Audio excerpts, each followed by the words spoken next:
Anong masasabi mo sa mga sumusuporta sa'yo? Manong ulam. Love you all.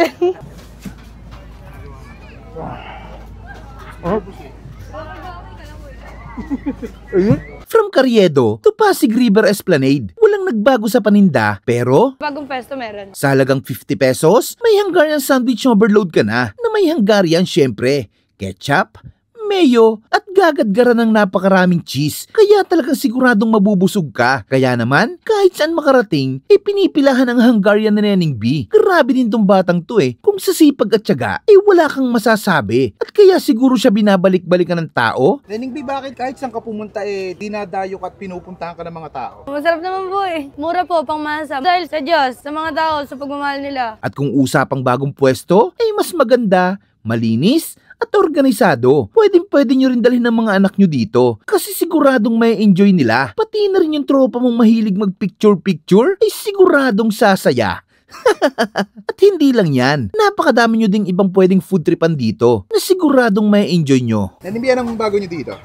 Bago? Walang bago. Pero bagong pesto meron. Bagong pwesto meron. Magkano na yung ano mo ngayon, Hungarian mo? 50 pa rin po. Bagong ano lang naman po. Bagong pesto pero presyo Grabe haba pa rin ang pila mo dito, no?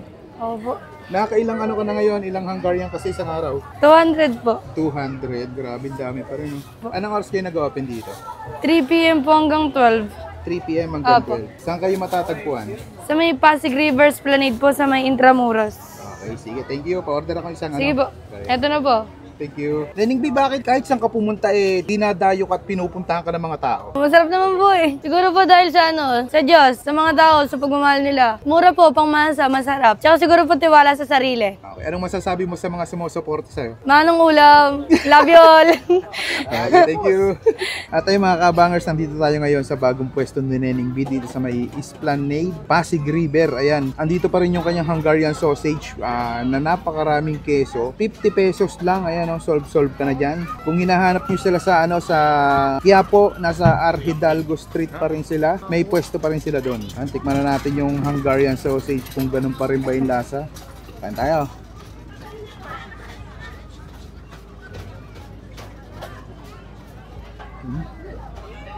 Sarapan talaga. Ang sarap ng Hungarian niya. Ayun, may makikita kang mga parang chunks. Tsaka juicy. Kaya pinipilahan to 50 pesos lang, busog ka na. Oh.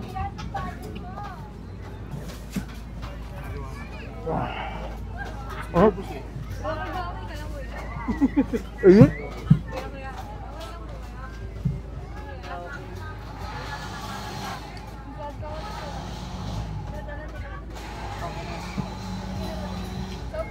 Anbestahin na sila dito sa sa bagong pwesto.